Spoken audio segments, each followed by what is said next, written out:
La lucha de esta gente es que no haya elecciones. ¿Por qué no quieren elecciones? Por el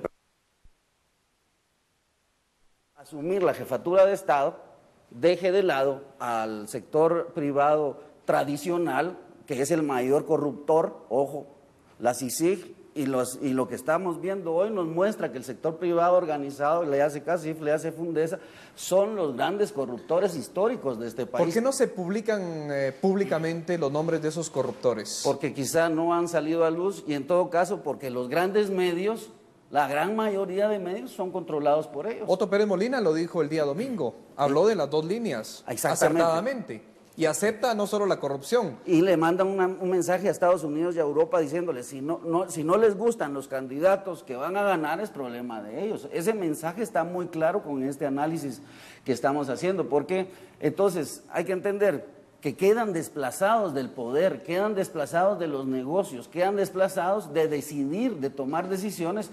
Vean, por ejemplo, hay que entender esto. Voy a poner un ejemplo muy claro. Gustavo Alejos. Gustavo Alejos, ayer el MP anuncia que empieza a investigarlo precisamente por el financiamiento ilícito a los partidos. ¿A cuáles partidos? ¿Cuántos partidos hay en el Congreso? Pongamos que son 12. De esos 12, pongamos que 8 mueven la pelota. De 8, pongamos como los decisivos, aunque todos los diputados, cada uno tiene un poder increíble. Pero hay bancadas mayoritarias, lógicamente. Pero veamos que Alejos financia, en primer lugar, a la Gana. Él es dueño del partido que llevó a Berché al poder, y a Brice cuando fue ministro de Relaciones Exteriores, cuando la embajada de Taiwán financiaba anualmente con $1 millón. Brice hoy presidente del CACIF. Y el principal rostro anticorrupción. Él ha hecho gobierno, me va a decir que no ha sabido de casos corruptos que no ha denunciado. Y ha recibido el $1 millón que la embajada taiwanesa ha dado, no lo olvidemos. Entonces, de la Gana. Después, gran financista, el mayor financista de la UNE, ¿verdad? Tan gran financista que fue el secretario privado del primer damo de la nación del gobierno anterior. Después, financista y casi dueño del Patriota. Ya llevamos 3 partidos. Y después sumémosle el partido de todos. Son 4 partidos los capitales de este señor Alejo financia. Es decir, casi la mitad del Congreso. Entonces, entendamos que, ¿quién es este señor Alejo? Pues es el que ha manejado las grandes finanzas de las empresas farmacéuticas que han financiado estos gobiernos, por lo menos los 3 últimos gobiernos, especialmente este. Entonces, ¿qué pasa con el candidato ganador de las próximas elecciones? Él, como empresario individual, tiene buenas relaciones con India, otro país BRICS, donde hacen las mejores medicinas genéricas del mundo, más baratas. ¿Y cuál es su planteamiento? Traer la producción de esas medicinas a Guatemala para abaratar los costos. Eso le bota el negocio a J.I. Cohen. A J.I. Cohen, a los familiares del presidente incluso, y a otras farmacéuticas pequeñas que son las que han vivido todo este tiempo del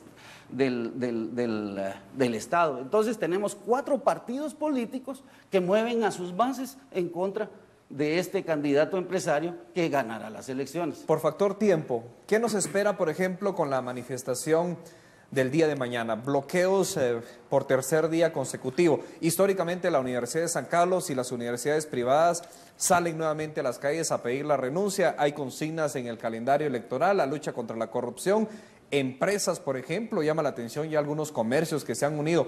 ¿Qué nos depara primero para la renuncia del presidente Otto Pérez Molina? A ver, yo creo que el presidente está aguantando las elecciones porque también se las juega, definitivamente. Creo que si se realizan después de la primera vuelta, quizá las decisiones sean otras. Pero lo que sucede es que me llama la atención Cuyotenango ayer, donde los manifestantes disparan contra la policía, y no fue un disparo, yo vi el video, fueron 2 heridos. Entonces, y es la primera vez, incluso históricamente, que los manifestantes disparan contra la policía. No había sucedido muchas veces, ni mucho menos en los últimos tiempos. Y esto me recuerda a la Plaza Maidán, ¿verdad?, en Ucrania, en febrero del año pasado, donde inició el conflicto que hoy enfrenta a Rusia. ¿Y por qué recuerdo Plaza Maidán? Porque en Plaza Maidán estaba la policía y los manifestantes, y en un momento determinado tanto manifestantes como los policías terminaron muertos con un tiro en la frente, y eso fue producto de un francotirador. Es decir, terceras fuerzas militares penetraron en la escena y construyeron esa escena que después los medios a nivel internacional, sobre todo los occidentales, transmitieron como que la policía ucraniana había matado a los manifestantes. ¿Podría ser una mala analogía para aumentar la tensión y la conflictividad previo a la elección? ¿A 12 días exactamente? Porque, repito, el objetivo es detener las elecciones a toda costa. ¿Eso justificaría el asilo político entonces? Más allá justificaría poder sacar del escenario político a los enemigos más fuertes y poderosos que tiene en este momento el sector privado y la Embajada de los Estados Unidos. El mismo discurso de Otto Pérez Molina tiene cierta tendencia y cierta provocación también a las manifestaciones. Él, por ejemplo, se aboga de tener el apoyo de diferentes sectores y ya lo vimos el día de hoy, por ejemplo. Él no llamó a la violencia. Se está interpretando como un llamado a la violencia, pero él no dijo que fueran violentas. ¿Pero puede ser el fin? Lo que pasa es que pueden aprovechar esas manifestaciones para provocar violencia. Y si hay violencia, y si hay muertos, óigase bien, y si sobre todo se pone ante la televisión mundial que la policía o el Estado guatemalteco está atacando a los manifestantes, puede no solo haber golpe, sino intervención extranjera, que es lo que se está buscando. No es un alarmismo, pero esto es el cuadro que estamos viendo, porque la realidad es que las potencias esta vez sí se enfrentan en esta elección en Guatemala. ¿Qué es lo más conveniente y lo más sano para que estas hipótesis de momento no sucedan?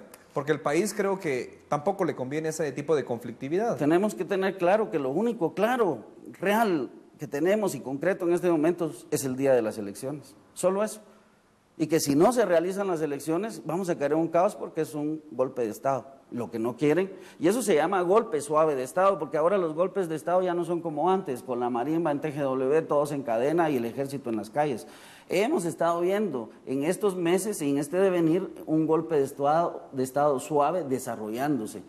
Y el punto culminante del golpe será el domingo, que no se realicen elecciones. Si se realizan elecciones, va a haber caos, obviamente, va a haber violencia, pretendiendo anular esas elecciones y que no se realicen la segunda vuelta si es que hubiese. Pregunto, ¿socavó las bases institucionales y políticas a la CICIG del hoy presidente Otto Fernando Pérez Molina, es decir, sus ministros, sus personas más allegados, yo creo, la ex vicepresidenta, hoy el hijo también con el retiro de la inmunidad? Yo creo y espero de todo el sistema político, y eso le da al nuevo presidente que salga electo, si se dan las elecciones, una oportunidad para dejar limpio y limpiar. Va a estar con la virada de la CICIG encima, entonces va a tener esa gran oportunidad para cambiar este sistema corrupto. ¿Puede llegar condicionado el próximo gobernante bajo estos actores? Más que condicionado, presionado, y digamos que no sucediera todas estas cosas horribles, apocalípticas que estamos hablando.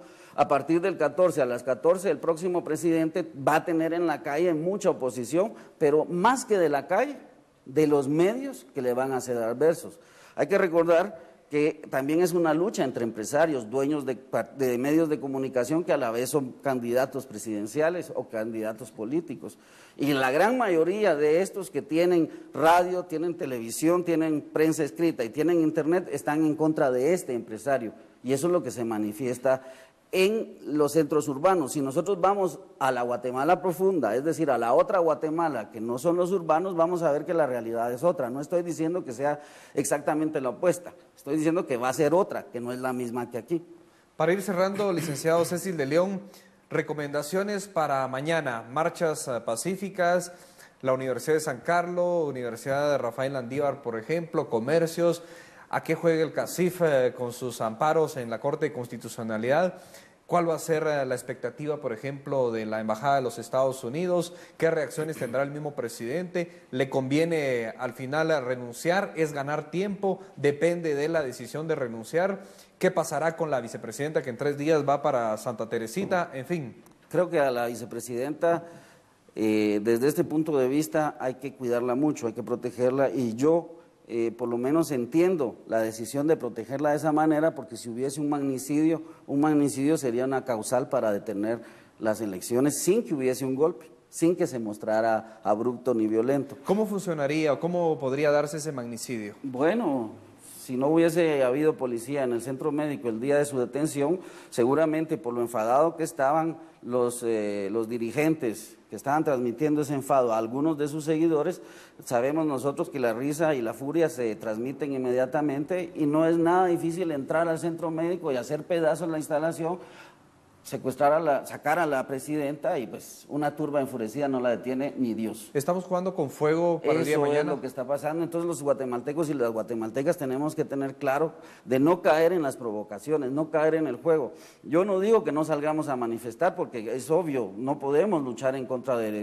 no podemos estar en contra de la lucha por la transparencia, por la corrupción, pero tenemos que entender que es un juego, y es un juego y nos están imponiendo como laboratorio social. Simplemente si seguimos manifestando, sigamos manifestando como hasta hoy, pacíficamente, ordenadamente y limpiamente. No caigamos en las provocaciones porque hay agitadores profesionales que rápidamente pueden transformar una situación pacífica en violenta. Mañana Guatemala está bajo la lupa mundial. Yo creo que a partir de mañana, pero ya estamos desde hace mucho, pero a partir de mañana especialmente, y lo importante es esto, la violencia nos va a traer más violencia. No seamos tontos, abramos nuestros ojos para no hacernos el harakiri, jóvenes. El día de las elecciones, no vayamos a votar si tanto es nuestro enojo, no vayamos, no salgamos, dediquémoslo a nuestra familia, a nuestros hijos, dediquémonos a nosotros, no vayamos, expresemos nuestra oposición al sistema así. Pero lo más importante en este momento es que haya elecciones este 6 de septiembre. De lo contrario, vamos a caer en un caos que no nos conviene, sino a los dueños del país. Bueno, muchas gracias, licenciado de León, muchas gracias, estimados televidentes. Así que mañana pues tenemos una nueva prueba, un nuevo reto, pero en el marco de la cultura de paz, en el marco del ejercicio de nuestros derechos sobre la manifestación, pero sobre todo a exigir esos postulados de la lucha contra la corrupción. Hay que evitar las tentaciones, lógicamente, hay que evaluar y considerar sobre todo el fortalecimiento del Estado de Derecho, pero ser respetuosos de los derechos fundamentales, uno de ellos el derecho a la vida, y ojalá las fuerzas de seguridad pues sean también respetuosas del sistema y de lo que hoy por hoy los diferentes actores, sean académicos, sean empresarios, sean educativos, sean de la sociedad civil, campesinos, sindicalistas, pues ojalá tengamos ese objetivo completo, que es buscar una salida a este caos que de momento tiene de rodillas a Guatemala. Su servidor, Alan Martínez Montt, se despide, será hasta una próxima sala de opinión. Que descansen. Feliz noche.